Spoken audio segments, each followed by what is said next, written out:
네, 안녕하십니까. 박경열 노무사의 딱 놓치기 쉬운 인사노무.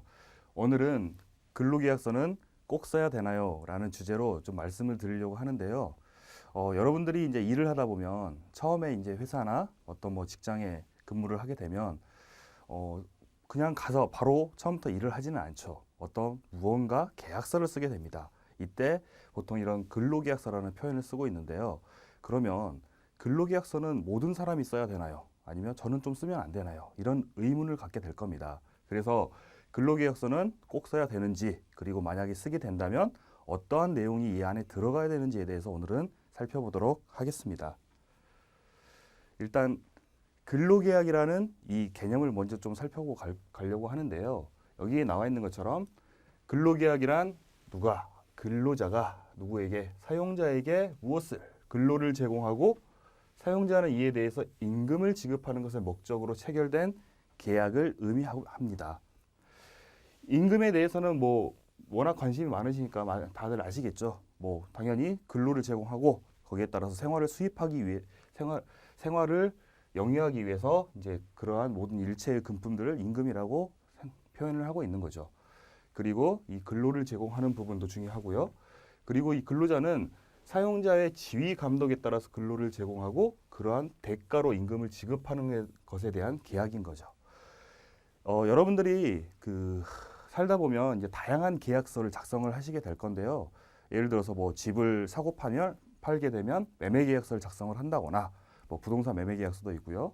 아니면 뭐 다른 일종의 뭐 도급 계약을 체결한다거나, 그러면 이제 도급 계약서를 작성을 하게 될 건데, 그러한 것처럼 근로를 제공하게 되면 이제 근로계약서를 작성을 하게 됩니다. 그래서 이 근로계약서는 근로자와 사용자 간의 근로계약을 체결하면서 임금, 근로시간, 휴일, 휴가 등 근로조건을 서면으로 명시한 문서를 의미를 하는 거고요. 여기에 나와 있는 것처럼 이러한 서면으로 교부 의무까지 부과가 되고 있는데요. 이러한 근로조건이나 이런 것들을 명시를 하지 않거나 서면으로 교부를 하지 않으면 일반적으로 500만 원 이하의 벌금이나 과태료에 처하게 되는 아주 중요한 문서라고 생각하시면 될 것 같습니다. 그래서 일반적으로 이 근로계약서의 체결 당사자가 누구냐라고 이제 질문들을 많이 하시는데요. 예를 들어서 우리 회사는 지금 조그만한 뭐 편의점인데 뭐 5명도 일을 하지 않고 있습니다. 아르바이트를 하고 있습니다. 이렇게 말씀을 하시는데, 그래서 그 사장님께서 우리는 근로계약서를 체결하지 않아도 된다라고 말씀들을 많이 하시는데요. 실제로 근로계약서를 어디까지 누가 체결해야 되는지에 대해서 살펴보겠습니다.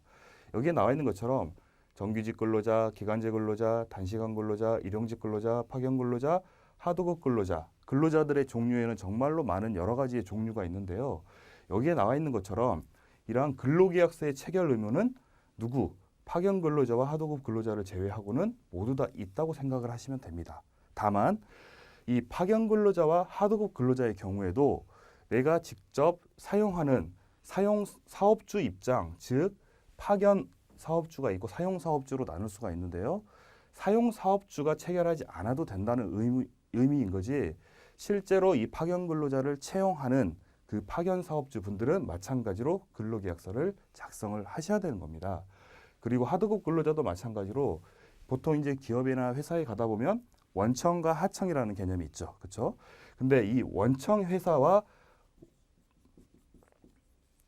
하청 회사가 도급 관계에 있기 때문에 이 도급에 대해서 이 하청 회사 소속의 근로자인 이러한 도급 근로자, 하도급 근로자에 대해서 근로계약서를 원청에서 작성을 하지 않는다는 의미인 거지, 이 하청 회사에서는 당연히 이분들하고 근로계약을 체결할 때는 근로계약서를 작성을 하셔야 된다는 겁니다. 네. 그리고 여기도 나와 있는 것처럼 이런 계약직이나 일용직이나 아르바이트 등 근로 형태와 관계없이 직접 회사의 지시를 받아 업무를 수행하는 모든 근로자는 이 근로계약서를 작성을 하셔야 되는 거고요. 그래서 이러한 근로계약서를 작성을 하지 않으면 이러한 벌금이나 과태료가 부과가 되게 되는 겁니다. 중요한 거죠. 그렇죠? 그래서 보통 이 근로계약서는 우리는 조금 규모가 작은데 작성하지 않아도 되는 거 아닌가요? 이렇게 가끔 물어보시는데, 1인 이상의 사업장, 즉 근로자가 한 분이라도 계시면 반드시 근로계약서를 꼭 작성하셔야 된다는 겁니다. 중요한 개념이죠. 그렇다면 근로계약서를 작성을 하고 이제 교부를 하게 되는데요. 이러한 근로계약서에는 그러면 어떠한 내용이 들어가야 되나요? 예를 들어서 뭐 내가 언제부터 언제까지 일을 한다든지, 뭐 제일 중요한 내가 얼마를 받게 된다든지, 뭐 이런 내용들이 꼭 들어가야 될 건데요. 그래서 이 근로계약서에서 꼭 들어가야 되는 이 필수 기재 사항에 대해서 살펴보도록 하겠습니다. 그 근로기준법에는 이 근로계약서에 대해서 꼭 서면으로 명시를 해라라는 이러한 내용들이 있는데요. 하나하나 내용을 살펴보면 가장 중요한 게 임금이죠, 임금. 네, 그렇죠?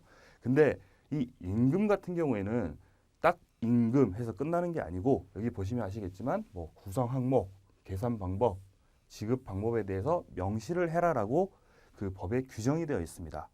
그래서 가끔 이제 이런 회사들을 보면 근로계약서라고 이제 검토를 좀 해주세요. 이렇게 그 요청이 들어오면 계약서를 쭉 보다가 보면 아, 이런 내용은 좀 필요가 없는데 굳이 왜 들어갔을까? 오히려 그런 내용들이 좀 많이 들어가 있고요. 실제로 이렇게 꼭 필수적으로 들어가야 되는 내용들이 빠지는 경우가 있어요. 그래서 그런 경우가 빠지면 이제 좀 지적사항이 되겠죠. 그리고 나중에 실제로 근로계약 관계에서 어떤 문제가 생겼을 때 이제 그런 분쟁의 명확한 입증이 될 수 없다라는 그런 문제들이 있기 때문에 필수 기재 사항들은 꼭 들어가야 되는 거고요. 특히 이제 이런 임금이나 이런 근로 시간에 대해서 좀 문제가 많이 있겠죠. 그래서 다시 좀 살펴보면 이 임금의 그렇다면 구성 항목, 계산 방법, 지급 방법이 정확하게 어떤 의미이냐라고 이제 물어보시는 경우가 있어요. 구성 항목은 의미 그대로 임금이 어떤 항목, 즉 보통 이제 회사의 그 임금 대장을 살펴보면 뭐 우리가 흔히 알고 있는 기본급, 그렇죠? 그리고 식대, 뭐 직책 수당, 뭐 직급 수당, 뭐 가족 수당 이렇게 다양한 수당으로 구성이 되어 있는데 이런 항목들 정확하게 내 총액 임금이 딱 구성되어 있는 총액이 어떤 항목으로 구성되어 있는지를 나타내는 게 임금의 구성 항목이라고 생각하시면 될 것 같습니다. 그리고 두 번째는 이제 임금의 계산 방법인데요. 즉 임금을 며칠부터 며칠까지 당신이 일한 그 기간을 언제 지급하겠습니다. 이러한 내용들이 들어가 있는 게 이제 계산 방법이죠.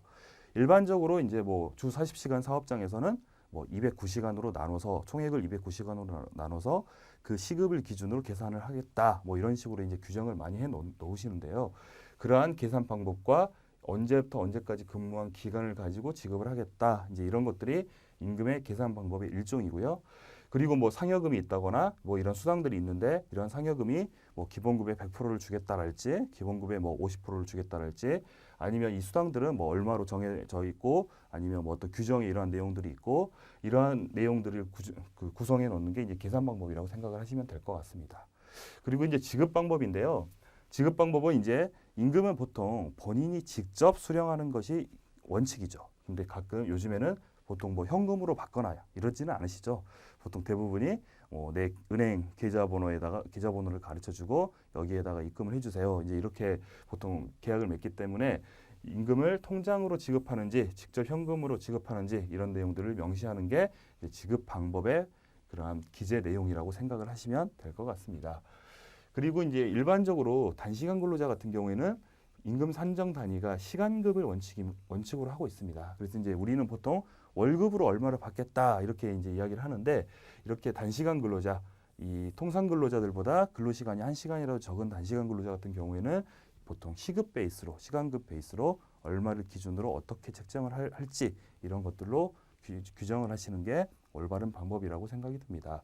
두 번째는 소정근로 시간에 관한 내용인데요. 이 소정근로 시간의 개념을 먼저 잠깐 살펴보면 소정근로 시간은 법정근로 시간 기준 내에서 사용자와 근로자가 근로하기로 합의한 시간을 소정근로 시간이라고 표현을 하고 있습니다. 그래서 일반적으로 지금 현재 우리나라에서 법정근로 시간이 몇 시간인가요? 보통 성인 근로자 기준으로 일주 40시간, 1일 8시간이죠. 그래서 소정근로 시간은 일반적으로 일주에 40시간, 1일 8시간 이내로 결정이 되는 시간을 소정근로 시간이라고 생각을 하시면 될 것 같습니다. 그래서 일반적으로 우리는 보통 이 법정근로 시간과 소정근로 시간이 거의 대부분의 회사들이 같을 거예요. 하지만 요즘에는 또 뭐 유연근무제다, 뭐 근로시간 단축이다 이런 이슈 때문에 소정근로 시간이 일주 35시간, 뭐 1일 7시간 이런 식으로 법정 근로 시간보다 더 작게 설정되어 있는 소정 근로 시간을 운영하는 회사도 상당히 좀 있다는 걸 좀 염두에 두셨으면 좋겠습니다. 그래서 이 소정 근로 시간이 회사마다 조금 달라질 수 있기 때문에 이 시간을 꼭 약정을 몇 시간으로 했는지도 마찬가지로 근로계약서에 명시를 하셔야 되는 거고요. 이런 근로일, 출퇴근 시간, 휴게 시간을 명시함으로써 소정 근로 시간을 이제 좀 유출을 할 수도 있는 부분은 있습니다. 그리고 이 소정 근로일 같은 경우에는 일반적으로 꼭 월화수목금 저희가 출근을 해야 되나요? 하시는데 근로 형태에 따라서 뭐 월수금만 나올 수도 있거나 아니면 뭐 유연근무제 예를 들어 탄력적 근무 시간제 같은 경우에는 뭐 요일을 좀 달리 가져갈 수도 있다거나 이러한 내용들도 마찬가지로 이 근로계약서에 명시를 하시는 게 중요한 포인트라고 생각이 듭니다. 그리고 세 번째는 이 휴일에 관한 내용인데요. 이 근로기준법 55조에는 이제 휴일에 대해서 명시를 하고 있습니다. 근데 이게 어떻게 보면 조금 많이 놓치시는 부분 중에 하나예요. 우리가 생각하는 이 주휴일이라는 개념이 있죠. 주휴일. 주휴일이 뭔지는 다시 아시겠죠? 일반적으로 일주일을 만근을 하면 보통 일요일이죠. 보통 회사들이 일요일을 쉬는데 이때 뭐가 발생하나요? 이 주휴수당이라는 게 발생을 하죠. 주휴수당. 즉 실제로 그 날에 와서 근무를 하지 않아도 유급으로 처리되는 요일을 이제 주휴일이라는 표현을 씁니다. 그래서 이제 특이하게 우리나라에서는 이 주휴일에 대해서 이제 명시를 하고 있는데요. 이 주휴일이 정확히 언제인지를 명시를 해야 된다. 이게 무슨 의미냐면 주휴일 같은 경우에는 일반적으로 회사들이 일요일에 이제 많이 생각을 하고 계시는데 사실 뭐 백화점에 근무를 하신다거나 아니면 뭐 교대 근무를 하신다거나 이러면 꼭 일요일이 주휴일이 아닌 경우가 있습니다. 예를 들어서 뭐 월요일 날 주휴일을 한다거나 화요일 날 한다거나 즉 월화수목금토일 중에 일주일 중에 어떤 날을 우리는 주휴일로 특정을 하겠습니다 라고 그 회사에서 정하면 그날이 주휴일이 되는 겁니다. 그래서 그렇게 달라질 수 있기 때문에 언제인지를 이 근로계약서에 꼭 명시를 하셔야 되는 거고요. 만약에 또 이 약정휴일, 보통 휴일에는 크게 두 가지가 있죠. 이 법정휴일이라는 게 있고 즉 법에서 정하는 휴일이라는 게 있고 회사와 근로자가 결정하는 약정휴일이라는 게 있는데 법정휴일은 당연히 누가 뭐 회사하고 근로자가 뭐 이날은 법정휴일로 하겠습니다 하지 않아도 당연히 법에 의해서 휴일이 되는 건데 약정휴일은 서로 근로계약을 통해서 이제 계약을 통해서 언제를 우리는 약정휴일로 한다 이런 내용들이 합의가 되면 이제 약정휴일이 되는 거죠. 그래서 지금은 이제 뭐 이런 3.1절, 광복절이 약정휴일에 들어가는데 이제 이 부분은 사실 법이 개정됐죠. 법이 개정돼서 이제 내년이나 내후년부터는 당연히 이것도 이제 법정휴일로 되죠. 하지만 아직까지는 이 부분이 약정휴일이기 때문에 이렇게 표현을 했고요. 이제 그 기업 규모에 따라서 이 관공서의 휴일에 관한 규정들도 이제 법정휴일로 들어갔다라는 내용은 알고 계시면 좋을 것 같습니다. 그래서 주휴일은 반드시 일요일로 해야 되는 것은 아니다라는 거 아까 설명드렸고요. 그리고 또 하나 요즘에 이슈가 많이 되는 이 연차 유급 휴가에 관한 부분이죠. 휴가에 관한 부분도 마찬가지로 근로계약서에 명시가 되어야 하는 건데 이 근로기준법 60조에 나와 있는 연차 유급 휴가가 조금 어떻게 돼 있나요? 혹시 법을 찾아보신 분들은 아시겠지만 되게 이 규정도 길고 내용도 많고 그래서 사실 그 내용을 전부 다 근로계약서에 담기에는 약간 어려움이 있을 수도 있어요. 그래서 법상의 연차 유급 휴가를 그대로 부여하고 있는 회사면 뭐 예를 들어서 근로기준법 60조에 따라서 연차 유급 휴가를 부여한다. 뭐 근로기준법에 따른다. 이 정도로 이제 간단하게 작성을 하셔도 상관은 없지만 예를 들어서 법에 있는 기준보다 뭐 연차 유급 휴가를 더 준다거나 조금 조건을 달리하되 불리하지 않게 근로자에게 더 많은 휴가를 준다거나 이렇게 운영하고 있는 회사에서는 당연히 그 기준에 맞추어서 근로계약서에서 내용이 들어가야 되는 부분이 있겠죠. 네, 그런 부분에서 마찬가지로 연차 유급 휴가에 대해서도 근로계약서에 작성을 하셔야 되는 거고요. 그리고 이 취업의 장소와 종사해야 할 업무 어떻게 보면 이제 요거는 조금 상식적인 부분이죠. 당연한 부분이죠.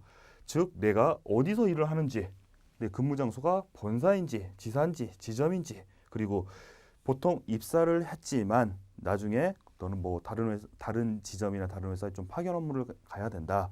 이랬을 때 이런 파견 업무에 따라 내가 근무하는 회사가 다른지 이러한 내용들이 당연히 명시를 해야지 이분들이 그거에 대해서 이제 나는 어디 가서 일을 하겠구나, 여기서 일을 하겠구나, 본사에서 하는구나, 이러한 내용들을 알 수 있다는 거죠.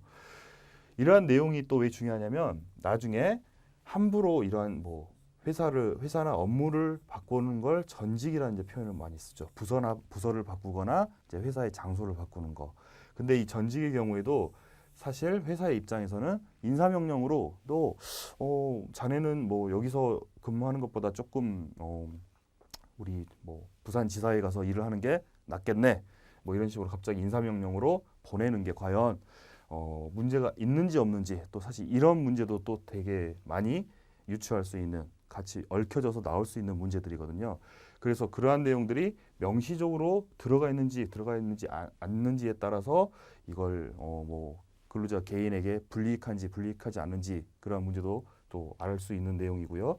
그리고 근로자가 담당하는 업무가 정확하게 무엇인지를 명시를 해놔야지 나중에 마찬가지로 이것도 업무를 동의를 받지 않고 바로 바꿔버리면 또 사실 문제가 발생할 수 있는 소지가 많이 있습니다. 그래서 그런 부분을 이제 명확하게 나중에 분쟁이 생겼을 때 명확하게 하기 위해서 이러한 부분도 마찬가지로 정확하게 적시를 해주고 처음에 우리 회사에 입사를 했다거나 이럴 때 이런 내용 설명을 해주면서 근로계약서를 작성하는 게 바람직한 모습이라고 생각이 듭니다. 그리고 이제 마지막인데요. 이 근로계약 기간에 관한 문제도 이 근로계약서의 필수적 기재 사항 중에 하나입니다. 우리가 이제 보통 이렇게 하죠. 정규직이라고 입사를 해요. 일반적으로 그렇죠. 근데 사실 이 정규직이라고 우리가 자꾸 이야기하는 그 부분은 사실 법적인 용어는 아닙니다. 법에는 정확하게 뭐라고 표현이 되어 있냐면 이 정규직, 우리가 말하는 정규직 분들이 기간에 정함이 없는 근로자라고 표현이 되어 있어요. 즉 우리가 보통 일반적으로 말하는 정규직은 어떤 근로계약 기간에 정함이 없는 근로자다, 이렇게 법에 명시가 되어 있고요. 이분들의 반대 개념은 뭘까요? 당연히 기간에 정함이 있는 근로자, 이런 표현을 쓸 수 있겠죠. 그렇죠? 그래서 이 기간에 정함이 있는 근로자 같은 경우에는 소위 우리가 뭐 이제 평상시에 일을 하다가 어떤 표현을 쓰나요?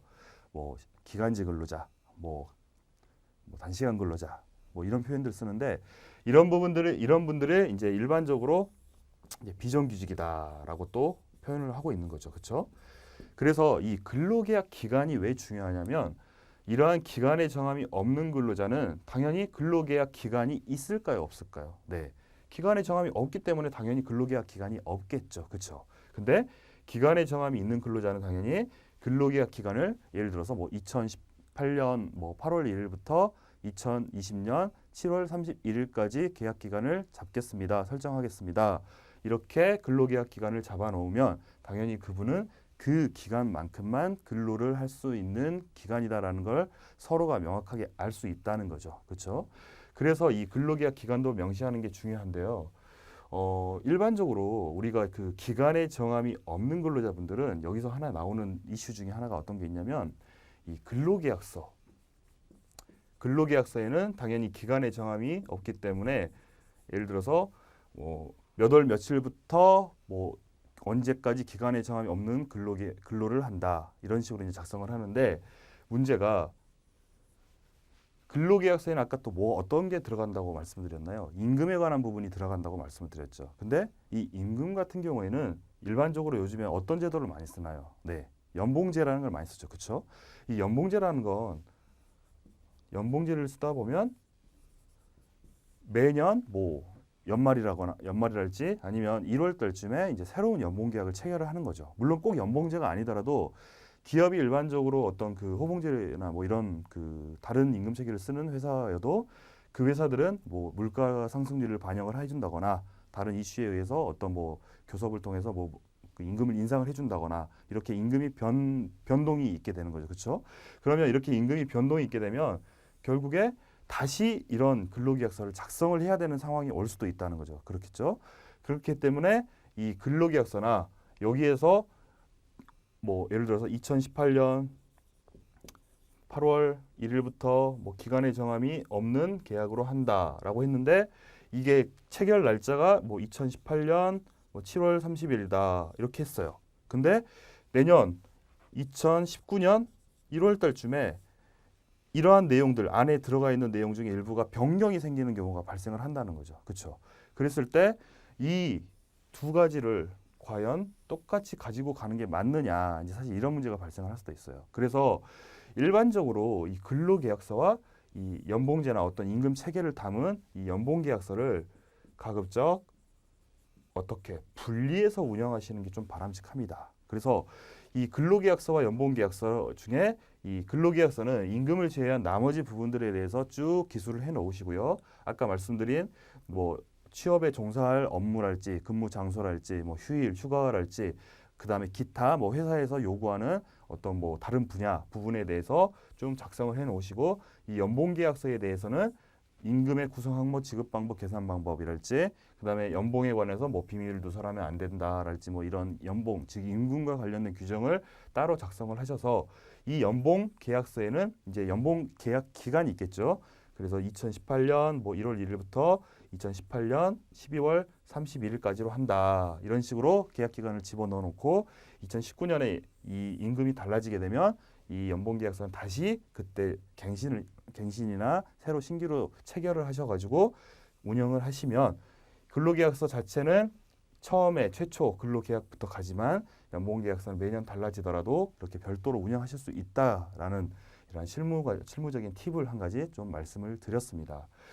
그리고 이제 내용을 조금 보자면 이런 건설 근로자, 기간제 근로자의 경우는 특히 이 계약 기간에 시작일과 종료일을 명확하게 명시하는 게 상당히 중요합니다. 그렇죠? 그렇겠죠?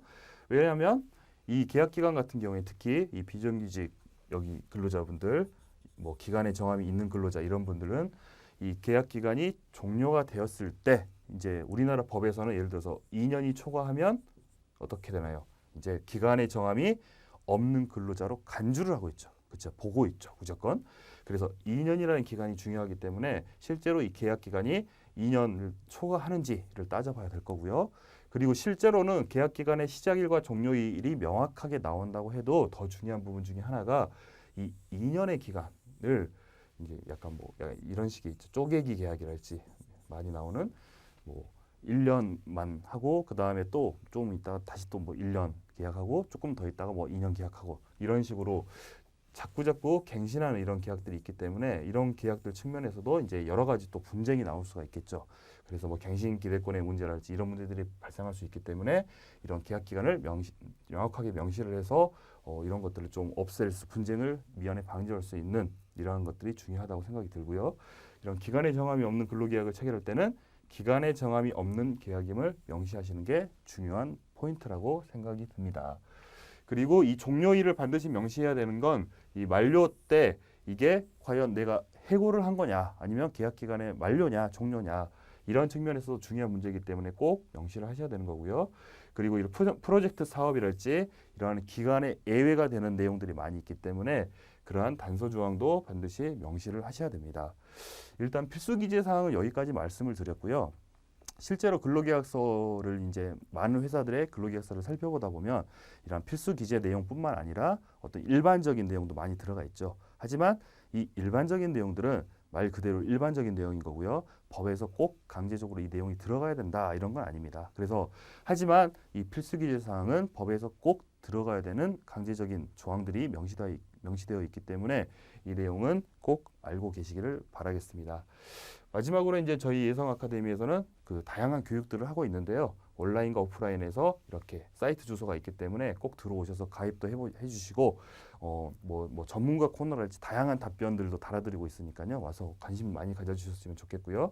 온라인 교육과 오프라인 교육이 다양한 과정들을 운영하고 있기 때문에 한 번쯤 방문하셔가지고 이제 관심 있는 분야의 교육을 들으셨으면 감사하겠습니다. 네, 이상 마치겠습니다. 감사합니다.